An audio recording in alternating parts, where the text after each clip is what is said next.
Ed McCormack here, founder of the crypto education platform, DChained. Before we start today's video, you know the drill. Pound that like button, subscribe to this channel, help us grow this overall channel, and get the word out about all the great projects that we talk about. So with that out of the way, let's talk about what's probably one of my favorite investments in this year. And not only is it probably the most undervalued asset that's been just sitting underneath your nose, but it's also one that's been getting a lot of positive attention from some of the biggest names in blockchain and getting hundreds of millions of dollars now being funded into it to help grow that ecosystem in the months and years ahead. And if you're asking, what could we possibly be talking about? Well, look no further than Avalanche. We're going to be talking all about it starting now. So before we dive into what Avalanche is, let's just get the fact that it's probably one of the coolest names in overall crypto. There's a lot of names out there where you don't really know what it is, and it sort of has these connections and these references that you just really don't associate with. Avalanche just sounds cool. So when you make an investment, you tell people, I invest in Avalanche. Just sounds pretty badass. So getting that out of the way, what is it? Well, it's a blockchain that is really based on smart contracts, similar to Ethereum, Cardano, Solana, Polkadot. But the big difference is, even though it uses proof of stake, the way that it's operated via validators allows it to be so much more fast than many of the other blockchains, a lot more efficient, so you're paying less fees, and on top of that, a hell of a lot more secure. And because of this, it has gained a tremendous amount of positive praise from some of the biggest names, in the blockchain space, going from Vitalik Buterin all the way to Charles Hoskinson, who's the founder of Cardano. And with that, it has drawn a lot of positive attention from some of the biggest funds and really the foundations out there who really want to fuel this overall ecosystem. Now, if you recall, if you've been following Avalanche in general, you may have heard that there was a pretty substantial investment, about $180 million, that was made in August. And it was to support, really, or kickstart, I should say, DeFi on Avalanche. And the project was called Avalanche Rush. The idea was, by incentivizing not only developers to build in Avalanche, but also to help fuel investment and have people participate in staking and liquidity mining and ultimately just get involved on the platform. And the result was a phenomenal success. Prior to this past August, if you look at when Avalanche went live on its mainnet in September of 2020, all the way through August, you saw about 4 million transactions happen on the overall blockchain. Skip ahead to now. Now you're looking at roughly 18.5 billion transactions. So you're talking about a tremendous amount of overall volume that's happening on this ecosystem just in a very short amount of time.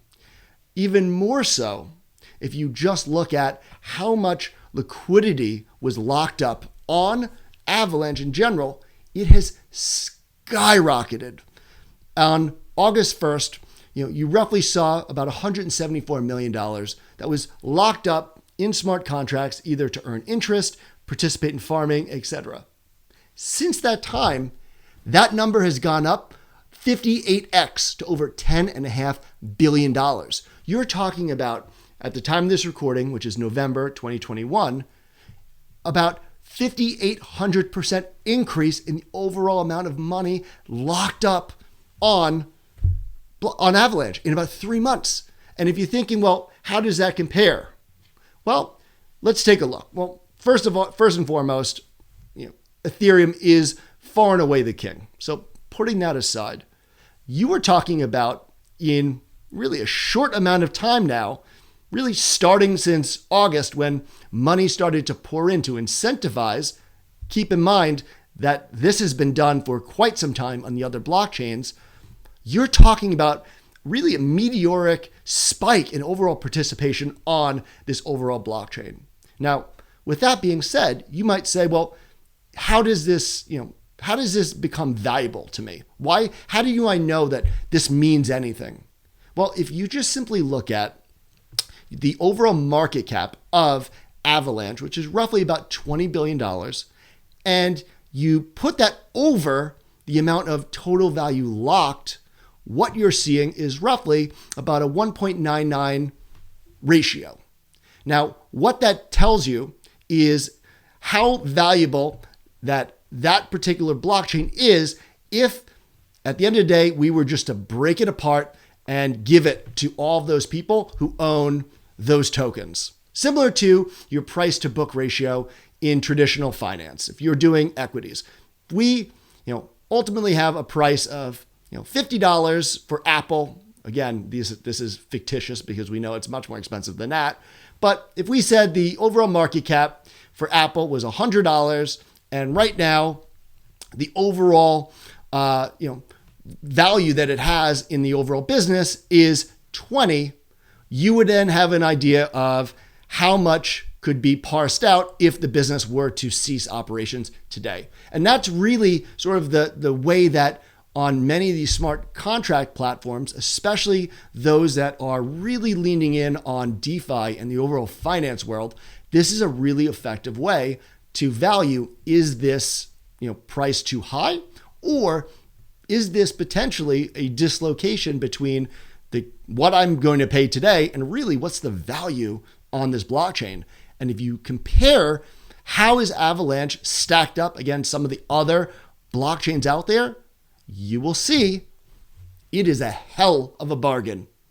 And on top of that, when you start to see ultimately where do we go from here, this is where the latest announcement of Blizzard, which just came out earlier this month, is going to really fuel some phenomenal flows, both money and developers, into the space. Blizzard is about a $280 million infusion into Avalanche in order to not only help it continue to grow DeFi, but start to expand into enterprise applications, so getting businesses in, NFTs, gaming, and other cultural tokens, meaning it's going to start to expand and start to ultimately increase the overall value and utility of not only the blockchain, but also the token itself. Which brings me to what else can I find out or learn about this token? Well, there are a few things here. For one, the token, when it comes to how it's going to hold your value, a lot of that comes down to supply. And while many blockchains, including Ethereum, ultimately have an inflationary mechanism that's built into them, so there's no really set cap at how much ETH can ever be produced. There is currently a protocol that eventually will create some type of reduction. What Avalanche has is actually a lot closer to Bitcoin's hard cap. The difference, though, is that even though Avalanche has a hard cap on the amount of tokens that it can produce, it ultimately burns a token, it burns its currency every time there are a number of different types of transactions that occur. When there's ultimately more transactions, when there's sub-blockchains created, there are a dwindling amount of supply that is ultimately happening at any given time on Avalanche, whose token is Avax, if I haven't said that already. And why that becomes valuable is that, similar to other tokens that we've talked about in videos like Luna on the Terra blockchain, when you have a reduced supply, meaning the amount of tokens or coins that will be available tomorrow is going to be less than are available today, and the demand stays at the current level or increases, you inevitably, by just economic, standards, can expect that the price is going to get impacted and the price is going to go up, which is very positive for investors that are holding it. Becomes challenging if you're getting late to the game, hence why we're making this video. And with that being said, now, how do you buy Avalanche? You might ask.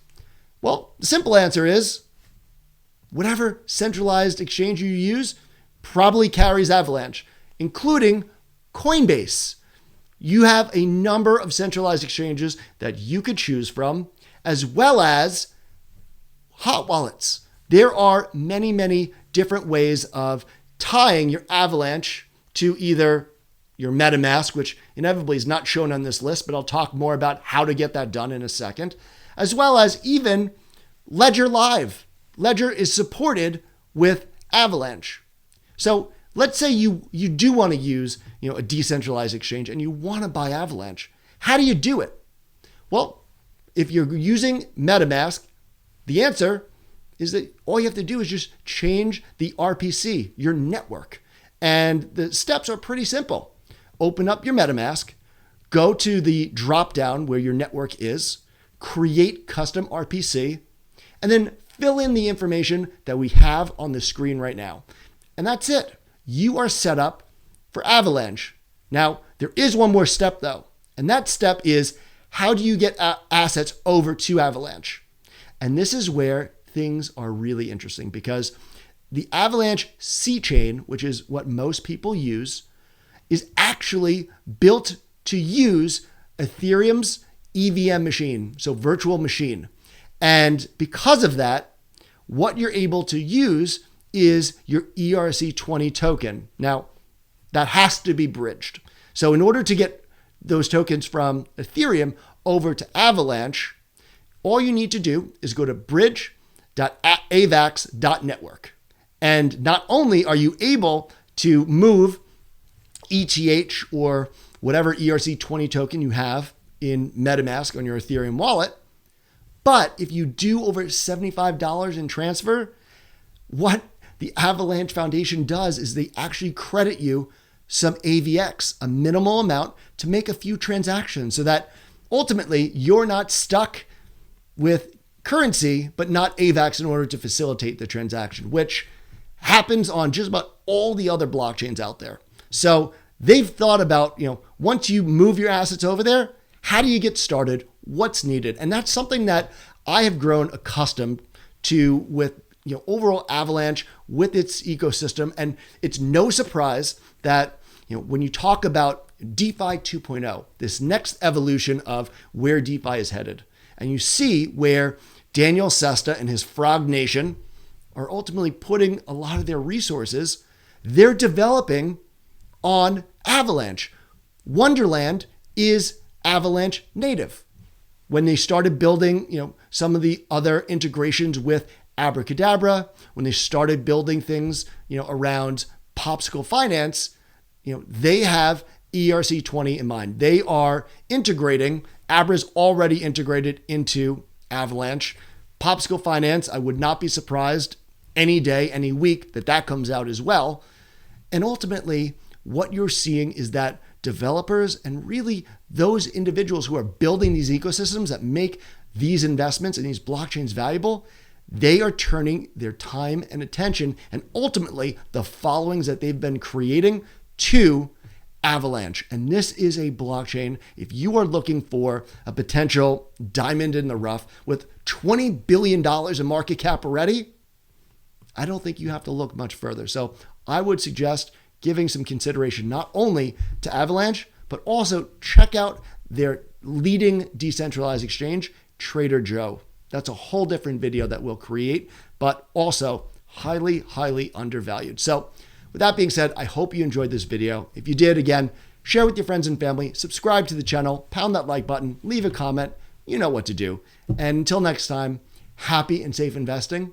I'll speak with you soon.